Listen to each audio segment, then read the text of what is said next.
আপনার হৃদয়ের সেই চূড়ান্ত অনিবার্য মুহূর্তটা, সেই মুহূর্তটা যখন আপনার জীবনের সেই সমস্ত কোলাহল, সেই সমস্ত চেষ্টা, আপনার সকল কষ্ট, আপনার সব সুখ, সব কিছুই হঠাৎ করে থেমে গেল। সেই মুহূর্তটা যা আপনাকে আপনার সমস্ত পরিচিত দুনিয়া থেকে চিরদিনের জন্য বিচ্ছিন্ন করে দিল। আপনার নিঃশ্বাস বন্ধ হয়ে গেল, আপনার হৃদস্পন্দন থেমে গেল, আর আপনার সামনে উপস্থিত হলেন সেই ফেরেশতা যিনি আপনার জীবনের সেই চূড়ান্ত আমানত, আপনার রূহ নিয়ে যাওয়ার জন্য অপেক্ষারত। আপনার শরীরটা তখনও উষ্ণ, কিন্তু আপনি আর নেই। আপনার সেই রূহটা এখন আপনার শরীরের সেই সমস্ত বাঁধন থেকে মুক্ত।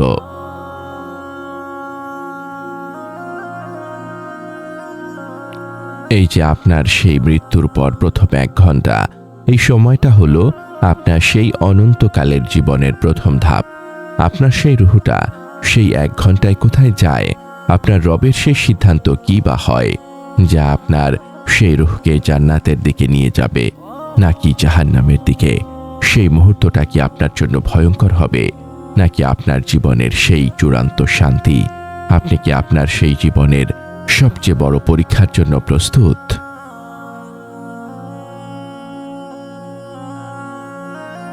আসসালামু আলাইকুম ওয়া রাহমাতুল্লাহ। আজকের কথাগুলো সেই সব হৃদয়ের জন্য যারা সেই অনিবার্য সত্য মৃত্যু নিয়ে ভাবছেন এবং নিজেদের প্রস্তুত করতে চাইছেন, যারা ভুলে গেছেন আপনার জীবনের সেই সমস্ত ব্যস্ততা এক মুহূর্তে শেষ হয়ে যাবে, আর আপনার সেই রূহ হবে সেই চূড়ান্ত বিচারের মুখোমুখি। আজ আমরা কথা বলবো মৃত্যুর ঠিক পরপরই রূহের অবস্থা ও তার যাত্রা নিয়ে। আমরা জানব কেন আপনার সেই প্রথম 1 ঘন্টা হলো আপনার সেই আখিরাতের সাফল্যের সবচেয়ে গুরুত্বপূর্ণ সময়, আর কিভাবে আপনার সেই রূহকে সেই পবিত্র যাত্রা দেওয়ার জন্য আপনি আপনার বর্তমান জীবনকে প্রস্তুত করতে পারেন। আপনার ঈমানি জীবনকে আরো সমৃদ্ধ করতে চান? আমাদের ব্লগে পড়ুন অনুপ্রেরণামূলক প্রবন্ধ, শুনুন হৃদয় ছোঁয়া অডিও এবং আপনার জীবনের প্রতিটি প্রশ্নের ইসলামিক সমাধান খুঁজে নিন। আজই ভিজিট করুন আমাদের ওয়েবসাইট www.ummakantha.com। মৃত্যুর মুহূর্ত, রূহ কবজ হওয়ার দৃশ্য। মৃত্যুর সেই মুহূর্তটা হলো আপনার সেই রূহ এবং শরীরের সেই চূড়ান্ত বিচ্ছেদ। সেই বিচ্ছেদটা আপনার সেই দুনিয়ার সমস্ত মোহকে ছিন্ন করে দেয়। চূড়ান্ত উপস্থিতি মালাকুল মউত। আপনার সেই জীবনের শেষ মুহূর্তে আপনার সামনে উপস্থিত হন সেই মালাকুল মউত। তিনি আপনার সেই রূহ নিয়ে যাওয়ার জন্য অপেক্ষারত। সেই মুহূর্তে মালাকুল মউতের চেহারাটা হয় আপনার আমল অনুযায়ী সৎ বান্দার জন্য সেই চেহারাটা হয় সবচেয়ে সুন্দর, আর পাপী বান্দার জন্য চেহারাটা হয় সবচেয়ে ভয়ঙ্কর। সৎ রূহের নিষ্ক্রমণ, আল মুমিন। সৎ বান্দার রূহ বের হওয়ার দৃশ্যটা হয় সবচেয়ে সুন্দর ও সহজ। রাসূল সাল্লাল্লাহু আলাইহি ওয়াসাল্লাম বলেছেন, মুমিন ব্যক্তির রূহ যখন বের হয় তখন তা সেই পানির মতো যা মস্ক থেকে সহজেই বেরিয়ে আসে। সুনানে তিরমিজি 993। সেই মুহূর্তে সেই ফেরেশতারা জান্নাতের সুগন্ধি নিয়ে আপনার সেই রূহকে সেই সুন্দর সুগন্ধি দিয়ে মোড়ানো কাপড়ে গ্রহণ করেন। সেই রূহ সেই ফেরেশতাদের স্বাগত জানাতে প্রস্তুত থাকে। পাপী রূহের নিষ্ক্রমণ, আল কাফির। পাপী বান্দার রূহ বের হওয়ার দৃশ্যটা হয় সবচেয়ে কঠিন ও যন্ত্রণাদায়ক। সেই রূহ সেই শরীরের সাথে এমনভাবে জড়িয়ে থাকে যেন শুকনো ভেজা উলের মধ্য থেকে বের করা হয়। সেই কষ্টটা হলো সেই চূড়ান্ত শাস্তি। সেই রূহকে সেই ভয়ঙ্কর গন্ধযুক্ত কাপড়ে গ্রহণ করা হয়। সেই রূহ তার সেই পাপের জন্য লজ্জিত ও ভীত থাকে। মৃত্যুর পর প্রথম 1 ঘন্টা, রূহের যাত্রা। মৃত্যুর পর প্রথম 1 ঘন্টা হলো আপনার সেই রূহের সেই চূড়ান্ত যাত্রা, যা তাকে সেই ইল্লিয়িন জান্নাতের চূড়ান্ত স্থান অথবা সিজ্জিন জাহান্নামের চূড়ান্ত স্থানের দিকে নিয়ে যায়। রূহের উত্তোলন ও আসমান। আপনার সেই রূহকে নিয়ে ফেরেশতারা আকাশের দিকে উঠতে থাকেন। সেই রূহ যখন প্রথম আসমানের দিকে যায় তখন সেই রূহের সেই আমল অনুযায়ী তাকে সম্মান করা হয়। সৎ রূহ, সেই রূহকে সেই সুন্দর সুগন্ধি দিয়ে সেই সপ্তম আসমানের সেই ইল্লিনে নিয়ে যাওয়া হয়। সেই রূহকে বলা হয় আল্লাহর সেই নিয়ামত ও দয়া উপভোগ করো। সেই রূহকে সেই আরশের কাছে নেওয়া হয়। পাপী রূহ, সেই রূহকে নিয়ে যখন প্রথম আসমানের দিকে যাওয়া হয় তখন সেই দরজা বন্ধ করে দেওয়া হয়।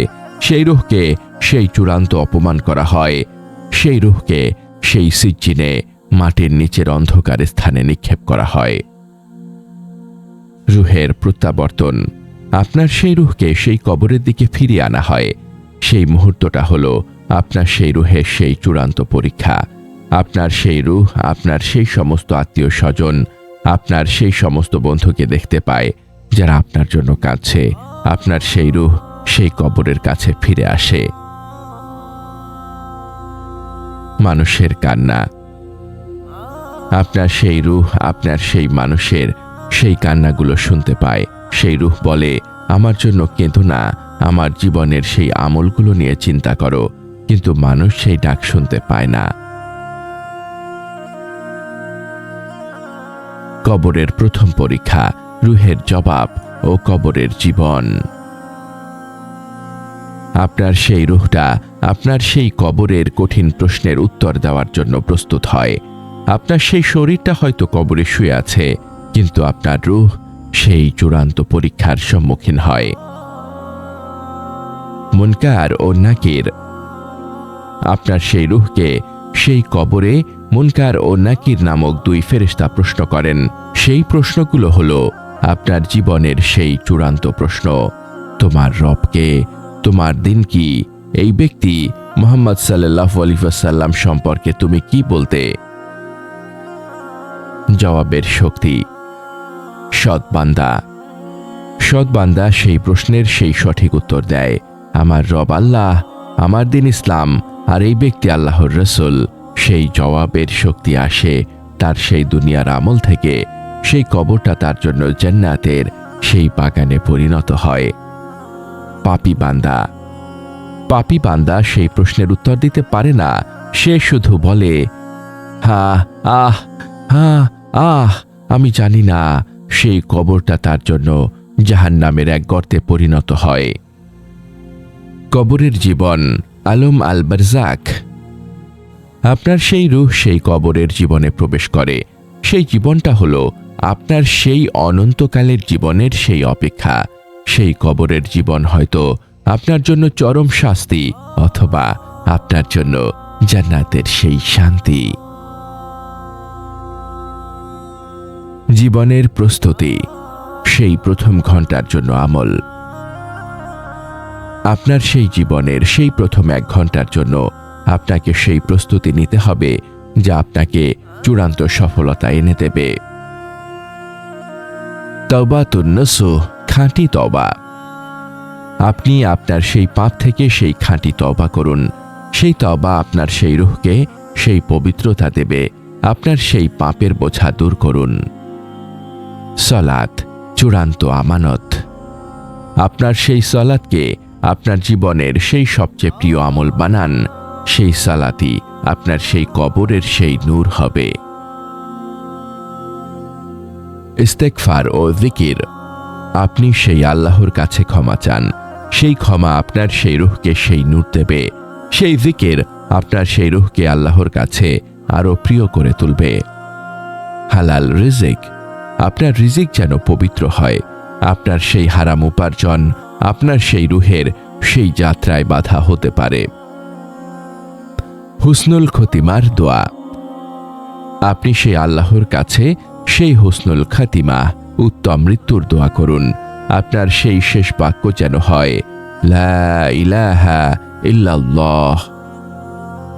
হে আমার ভাই, আমার বোন, আপনার সেই জীবনের সেই প্রথম 1 ঘন্টা হলো আপনার সেই চূড়ান্ত সফলতা। আপনি সেই ঘন্টার জন্য নিজেকে প্রস্তুত করুন। আপনার সেই জীবনের সেই সমস্ত আমল আপনার সেই কবরের সঙ্গী হবে। হে আল্লাহ, হে আল হাইয়ু, হে আল কাদির, আমাদের সেই হুসনুল খাতিমা উত্তম মৃত্যু দান করো। আমাদের রূহকে তুমি সেই জান্নাতের সুগন্ধি দিয়ে গ্রহণ করো। আমাদের কবরকে তুমি সেই জান্নাতের বাগান বানিয়ে দাও। আমিন ইয়া রাব্বাল আলামিন। আমাদের এই মহৎ বার্তা ছড়িয়ে দিতে এবং ইসলামের আলোকে প্রতিটি হৃদয়ে পৌঁছে দিতে অনুগ্রহ করে চ্যানেলটি সাবস্ক্রাইব করুন এবং বেল আইকনটি প্রেস করুন। আমাদের ফেসবুক পেজ ফলো করে উম্মাহ কণ্ঠ পরিবারের একজন সদস্য হয়ে যান। আর আমাদের ইসলামিক ব্লগ ও রিসোর্স পেতে ভিজিট করুন আমাদের ওয়েবসাইট www.ummahkontho.com।